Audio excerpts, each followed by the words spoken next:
We are in the middle of a series called Vital, where we are talking about some of the things that are vital to our faith.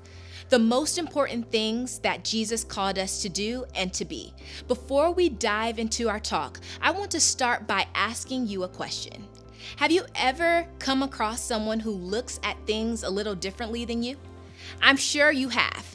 I meet people who have different opinions than myself all the time. We all have unique perspectives on how we see the world, as well as the people and things in it. In fact, I think you might be surprised by all the different viewpoints we have right here in our youth ministry. Even though we have some things in common, we all see things in our own unique ways. And the way we can see the world can be shaped by a bunch of different things. Some of it has to do with what our parents teach us. Some of it has to do with the things we read online or watch on TV.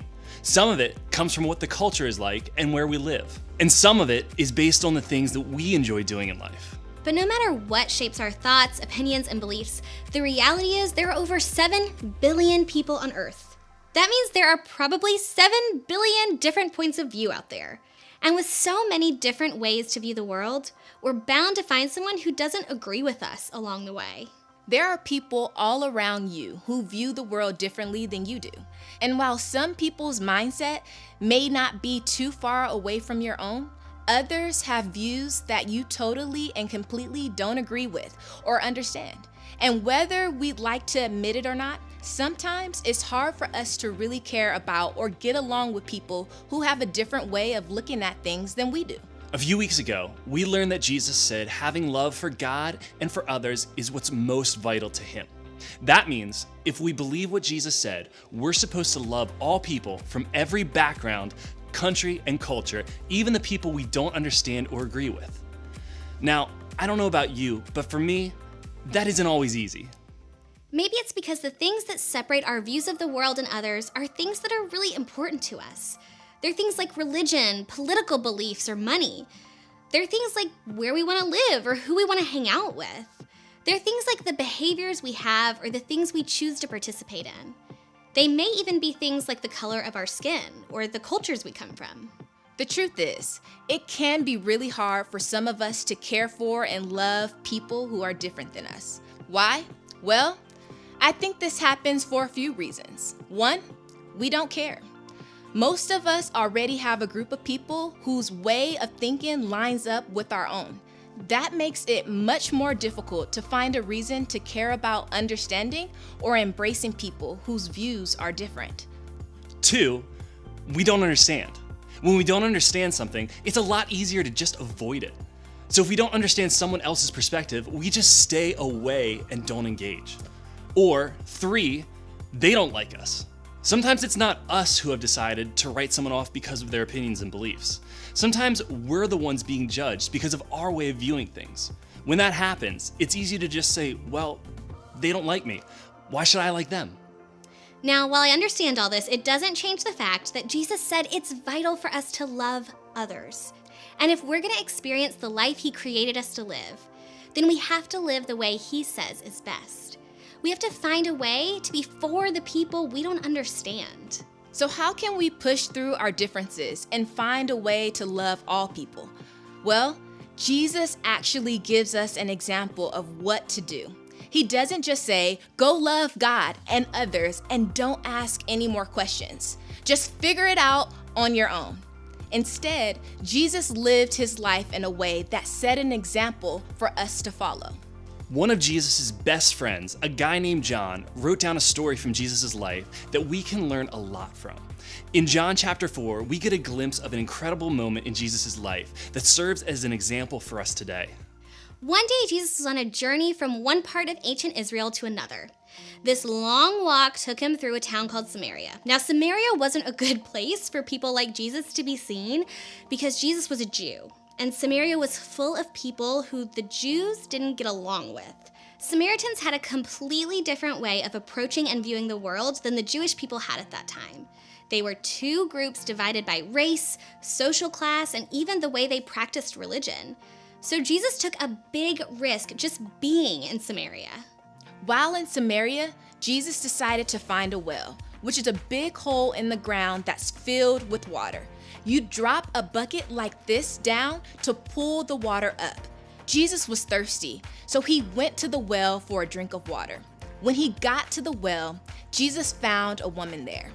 Now, it's important for you to know that it was about noon when Jesus arrived at the well, meaning it was the hottest part of the day. I'm talking the muggiest, most humid, most suffocating heat you can think of.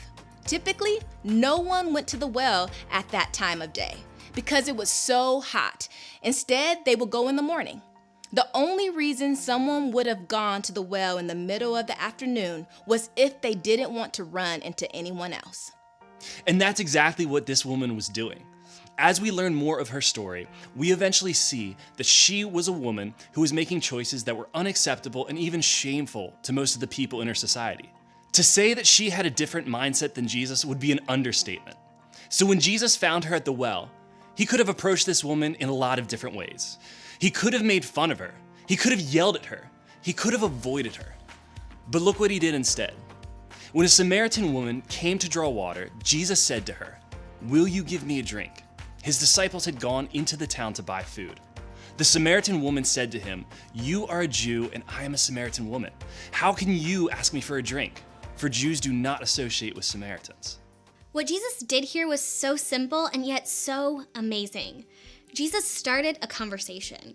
He engaged with this woman and started to ask her questions. He paid attention to her. He talked to her and chose to take the first step to get to know her. Why? Because she mattered to Jesus. Now, this woman was probably completely thrown off by the fact that Jesus spoke to her. In her world, this didn't just happen. Jews like Jesus didn't talk to Samaritans like her. But that day, Jesus made a choice to change all that. He and the Samaritan woman talked about their differences, and she even asked him some important questions about life and faith.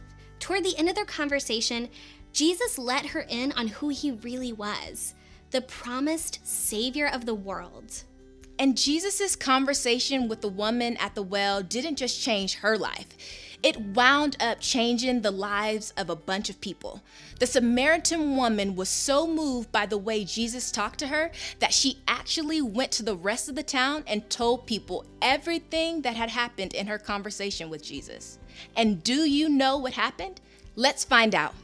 Many of the Samaritans from that town believed in him because of the woman's testimony. Jesus made a choice to truly get to know this woman. He chose to have a conversation with her despite the ways in which they disagreed, because to him, she mattered.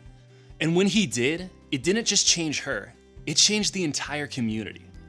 So what can we learn from this? Well, I think that if Jesus was willing to find ways to love people with different points of view, we can do the same. Everyone matters to Jesus, so everyone should matter to us. When we choose to ignore or avoid someone with a different point of view, we're actually putting them into a category, a group that we think is different than us.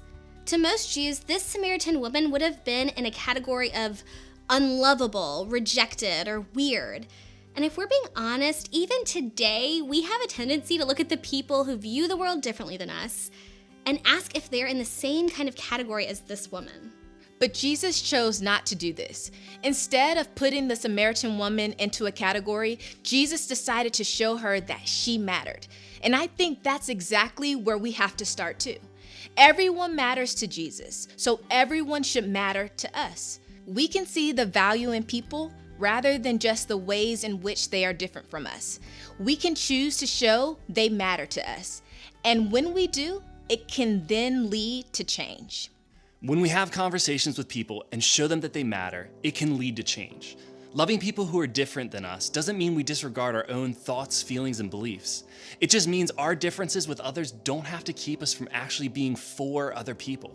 It means that everyone matters to us because they matter to Jesus. So how can you and I start loving people who are different than us? Here's a couple ideas. 1, start paying attention. Pay attention to who you surround yourself with. Who do you talk to on a regular basis? If they all think, act, and believe the same way you do, then you probably need to expand your circle by getting to know people who are different from you. 2, start learning. There are so many ways to learn about other people. Follow someone different than you on Instagram. Watch a Netflix documentary or movie about another culture. Read something different than you typically do. Put yourself in a position to learn a little more about the people you don't really understand. And 3, start more conversations. Where's your well? Where's the place that you tend to hang out and talk to people? Maybe your well is the school cafeteria, or your locker, or a bench at the skate park. Now think about where you can go to talk to someone new.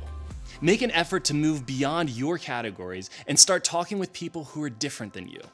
These don't have to be long debates or deep conversations. A simple hello is a great place to start.